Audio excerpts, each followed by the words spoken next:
25e sommet de l'Union africaine à Johannesburg. La réunion porte essentiellement sur l'autonomisation des femmes.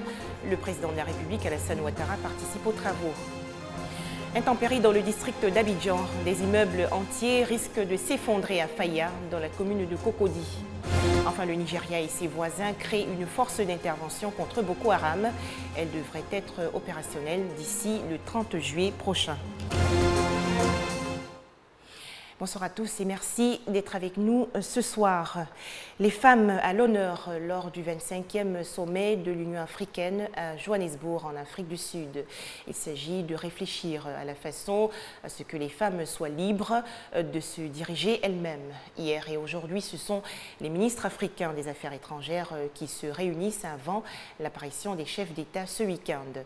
Le président de la République, Alassane Ouattara, qui a quitté Abidjan aujourd'hui, va également participer aux travaux. Retour en Côte d'Ivoire. Les populations de Faya, dans la commune de Cocody, vivent la peur au ventre.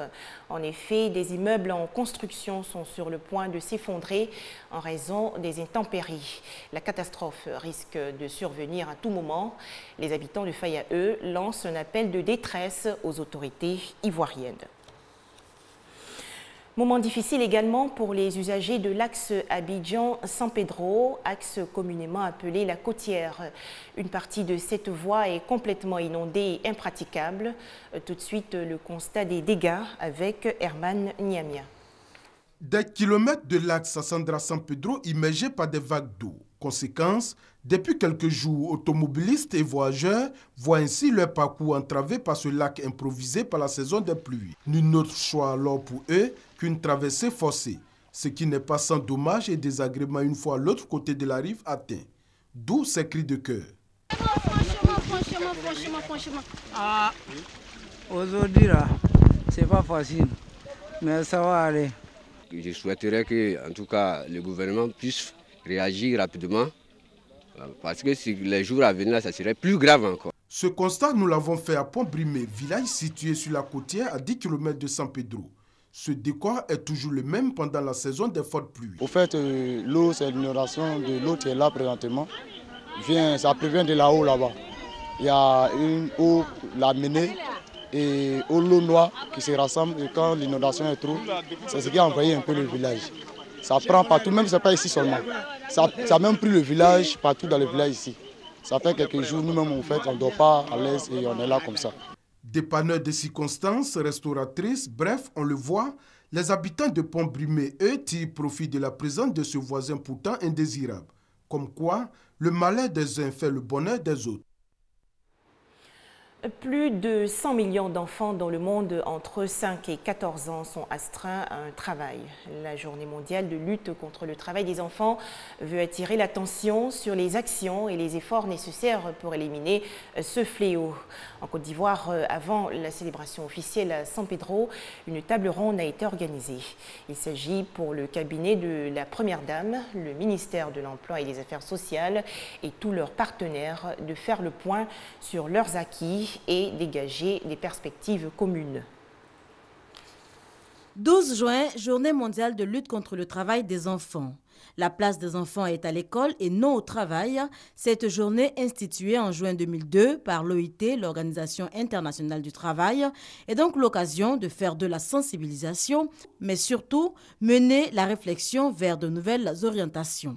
Et c'est tout le sens de cette table ronde organisée par le ministère d'État, ministère de l'Emploi, des Affaires sociales et de la formation professionnelle. S'il est vrai que malgré l'intensification de la lutte contre le travail des enfants dans le monde, on enregistre encore plus de 150 millions d'enfants travailleurs, dont 85 millions contraints à des activités dangereuses.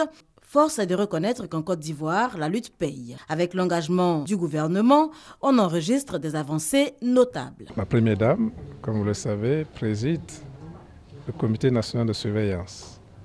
Les ministres qui ont en charge le travail et les enfants et les femmes travaillent également au sein d'un comité interministériel avec d'autres ministères. Les acquis pour la Côte d'Ivoire, c'est aussi cette loi qu'on a adoptée pour punir tous ceux qui s'adonnent, n'est-ce pas, au travail des enfants. Les acquis, c'est enfin les réalisations concrètes qui sont faites sur le terrain par l'État et par les partenaires privés pour mettre les enfants à l'école en leur créant des conditions de cantine, en leur créant, n'est-ce pas, les conditions d'hygiène. Cette année, c'est la ville de San Pedro qui a abrité la célébration officielle. Au programme, sensibilisation de masse et remise de kits scolaires. On faisait le point avec Michel Mambo. D'autres enfants, par contre, sont bien lotis. C'est le cas de nombreux nouveau-nés qui ont vu le jour récemment dans les maternités de la commune d'Atekoubé. La fondation Kitsaba, ou la main sur le cœur, a offert aux femmes accouchées des produits d'hygiène et de soins pour leurs bébés. La fondation Kitsaba, faut-il le rappeler, est une association d'aide pour les enfants et les mamans en grande difficulté. Maternité d'Atekoubé, de Lokodro, du centre communautaire d'Agban et de la formation sanitaire urbaine d'Abobodoumé. Toutes ces maternités visitées par la caravane du cœur, initiée par la fondation Kitsaba. Pour les responsables de la fondation, cette visite dans les différentes maternités de la commune d'Atekoubé vise à soutenir la petite enfance, mais aussi les mamans en difficulté avant, pendant et après l'accouchement. La fondation Kitsaba, c'est une fondation d'entraide, mais elle se tourne plus vers les mamans, les enfants. Dons en vivre et non vivre ont été offerts aux différentes maternités visitées. Un geste bien apprécié par le premier magistrat de la commune d'Atekoubé, dans Haut-Paulin. Je voulais vous dire merci pour la continuité, parce qu'une flamme comme ça qui est allumée ne doit jamais s'éteindre. Parce que plus elle revit dans vos activités, plus votre fraternité se consolide. Créée en 2008, la fondation Kitsaba, qui signifie en langue atié la main sur le cœur, a également visité le CHU de Cocody. Elle entend étendre son action dans plusieurs autres maternités et centres de santé des communes du district d'Abidjan. Un commentaire de Koné Pargassoro. Culture à présent, et c'est reparti pour Africa Fashion Show. La 10e édition de cet événement dédié à la promotion de la mode africaine a été lancée hier à l'hôtel communal de Cocody. Une innovation pour l'édition 2015. Le festival va s'étendre sur 3 jours avec comme attraction centrale un défilé intitulé La relève créative. C'est un clin d'œil aux nouveaux talents de la mode ivoirienne. Franck Quadio. Un podium sous forme de T, des mannequins qui défilent, public averti, spotlight, flash intermittent et lumière. Le décor est planté pour les Africa Fashion Show 2015. C'est la 10e édition de la fête de la beauté, de la coupe du style de la mode à l'échelle africaine. Pour la promotrice Isabelle Anneau, ce rendez-vous a une saveur particulière. Africa Fashion Show, 3 jours de glamour et de faste.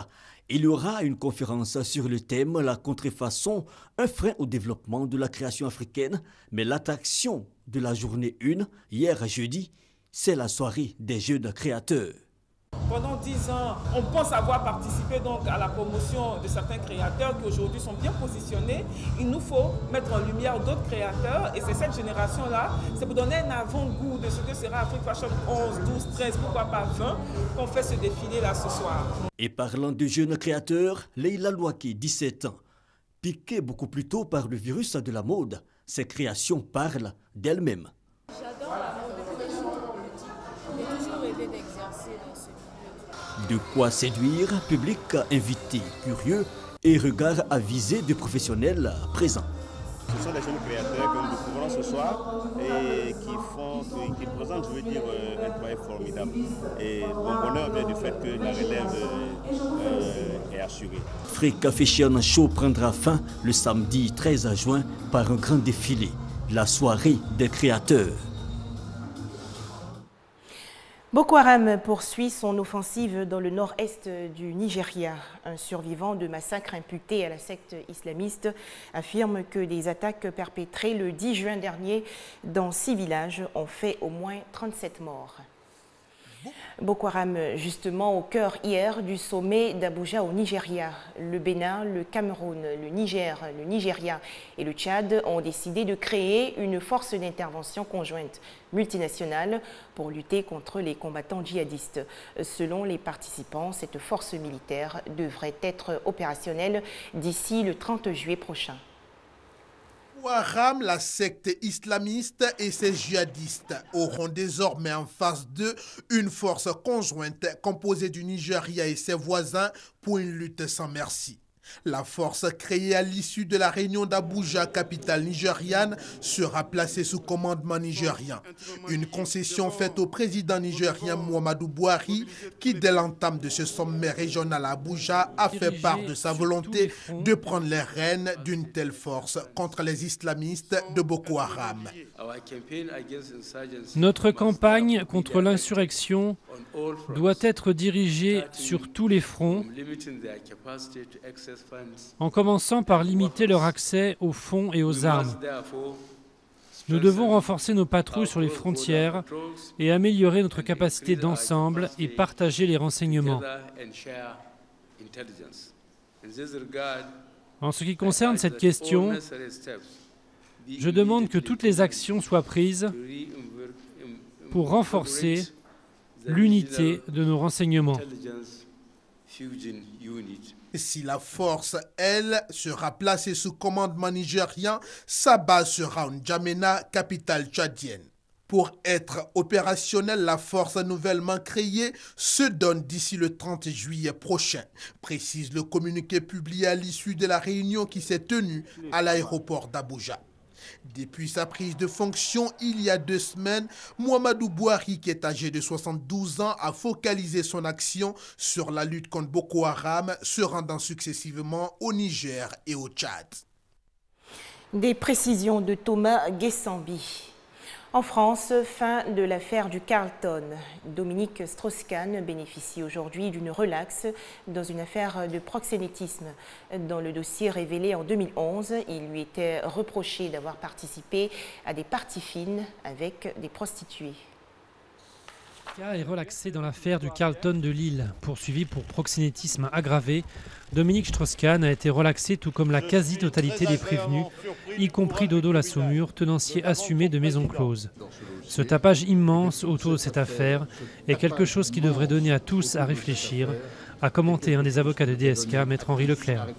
Cette longue instruction, conduite en principe en secret, et dont vous savez à quel point des petites fenêtres ont été ouvertes, partielles, et qui ont essayé de donner à cette affaire un contenu qu'elle n'avait pas.